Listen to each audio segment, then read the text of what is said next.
Halo semuanya, buat kalian para calon pengusaha dan kreator, selamat datang di sesi bedah materi kita kali ini. Hari ini, kita bakal bongkar habis sebuah cetak biru atau blueprint personal branding yang super actionable dari Dewa Eka Prayoga.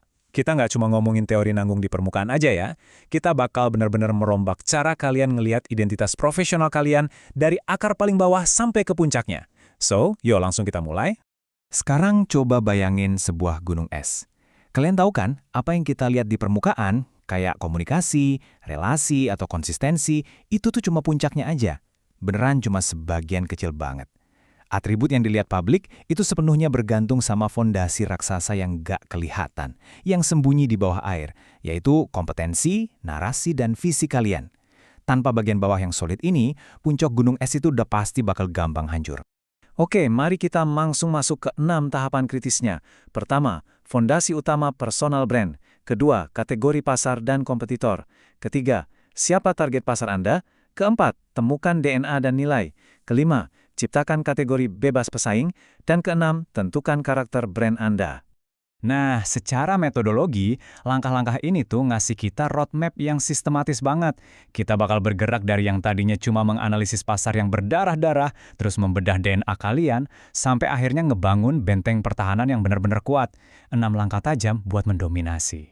Bagian 1. Fondasi utama personal brand. The core of your identity. Ibarat sebuah kunci yang kokoh, yang namanya brand fundamental itu adalah segalanya. Pesan dari materi ini tuh jelas banget loh. Segala bentuk marketing, logo yang mewah, atau konten viral tiap hari, itu semua bakal percuma kalau kalian belum benar-benar ngebuka kunci fundamental dari brand inti kalian. Sederhananya, kalian harus tahu dulu siapa diri kalian di akar yang paling dalam. Bagian 2. Kategori pasar dan kompetitor. Analyzing the external reality. Nah, coba perhatiin gimana penyempitan atau proses niche down ini terjadi. Di tingkat pertama, kalian adalah seorang penulis. Ada jutaan orang kayak gini, saking banyaknya mungkin sampai antre. Tapi coba turun ke tingkat kedua, penulis buku fiksi. Pesaing langsung berkurang. Makin spesifik lagi, penulis buku fiksi novel. Turun lagi, penulis buku fiksi novel petualangan. Bam, kebayangkan? Semakin tajam kategori kalian, semakin banyak kompetitor yang berguguran. Sampai akhirnya, ya cuma kalian yang berdiri sendiri buat memonopoli ceruk tersebut. Keren banget kan? Bagian 3. Siapa target pasar Anda? Defining your audience. Oke, anggaplah kalian udah berhasil memonopoli ceruk tadi. Pertanyaannya sekarang, ke siapa kalian bicara? Jangan cuma nebak-nebak. Materi kita ini ngebaginya ke dalam 4 pilar spesifik. Demografis untuk hal kayak usia, geografis untuk lokasi, behavioral atau kebiasaan pembelinya, dan psikografis yang ngebahas nilai hidup atau value audience kalian. Kalau kalian gabungin keempatnya, kalian ngebangun sebuah persona yang detail banget, seolah-olah kalian lagi ngobrol sama satu sahabat karib aja. Bagian 4. Temukan DNA dan nilai, discovering your true core. Sekarang, yuk kita sama-sama renungin sebuah pertanyaan introspektif yang cukup tajam ini. Apakah kalian itu seorang pebisnis yang kebetulan nulis, ataukah kalian ini seorang penulis yang kebetulan punya bisnis? Coba pikirin itu baik-baik. Jawaban kalian di sini bakal nentuin siapa pengikut kalian nantinya. Apakah jiwa entrepreneurship kalian yang lebih dominan, atau jiwa literasinya? Ini semua tentang nemuin di mana letak poros utama kalian. Poros utama yang baru aja kita bahas, itulah yang kita sebut sebagai DNA. Secara harfiah, ini tuh ibarat informasi genetik asli yang tersimpan rapat di dalam brand kalian. DNA ini adalah jati diri unik kalian yang mutlak, yang nggak bisa ditiru sama siapapun. Pokoknya, ini adalah pusat tata surya profesional kalian yang sifatnya permanen dan nggak bisa diubah-ubah.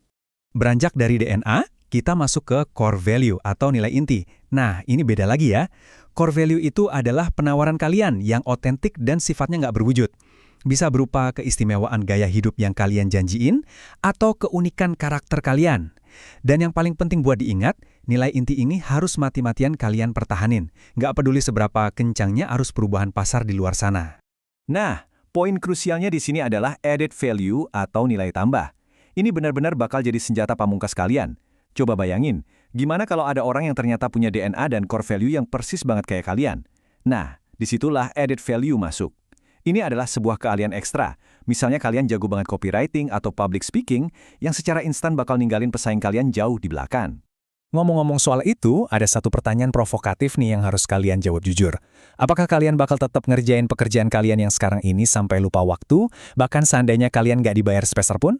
Kalau jawabannya iya, congratulations, kalian udah nemuin dorongan sejati kalian. Passion yang tak lekang oleh waktu inilah yang bakal jadi bahan bakar abadi buat brand kalian. Ada satu kutipan dari ahli strategi perang legendaris, Sun Tzu, yang lumayan nampar kita sama realitas nih. Dengerin baik-baik. Jika Anda perkuat di semua bagian, maka Anda akan lemah di semuanya. Jadi please, jangan nyoba buat jadi ahli segala hal untuk semua orang. Mencoba kelihatan sempurna di semua bidang, pada akhirnya justru cuma ngejamin kelemahan kalian di tiap bidang tersebut. Fokus saja. Bagian 5. Ciptakan kategori bebas pesaing, external domination. Nah, ini benar-benar ngegambarin apa yang terjadi pas kalian udah bikin kategori baru. Para peniru itu udah pasti bakal bermunculan, itu wajar. Tapi, coba bayangin susunan balok domino ini sebagai barrier to entry atau benteng pertahanan kalian. Benteng ini bukan cuma sekedar hal teknis loh, tapi reputasi dan prestasi luar biasa yang udah kalian bangun. Itu semua bakal jadi tembok raksasa yang ngelindungin monopoli baru kalian biar nggak bisa disentuh sama para copycat atau peniru. Bagian 6. Tentukan karakter brand Anda. Shaping your external personality. Di tahap akhir ini, kalian dihadapin sama satu tantangan. Kalian harus secara sadar milih gaya komunikasi kalian sendiri. Apakah kalian pengen dikesankan sebagai sosok yang elegan, atau malah yang belak-belakan, yang sangat santai, atau yang profesional dan kekinian? Pilihan kata-kata kalian, gaya bahasa, sampai penampilan visual, setiap detail sekecil apapun ini harus konsisten. Semua itu berfungsi buat memperkuat fundamental raksasa yang kita bahas sembunyi di bawah permukaan air tadi. Sebagai penutup sesi bedah materi kita kali ini, ingatlah satu pesan tajam dari Mark Zuckerberg ini, care about what you build, atau pedulilah pada apa yang kalian bangun.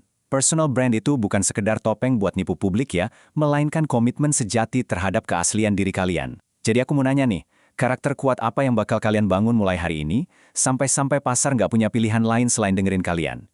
Teruslah belajar dan bangunlah brand kalian dengan penuh gairah. Sampai jumpa!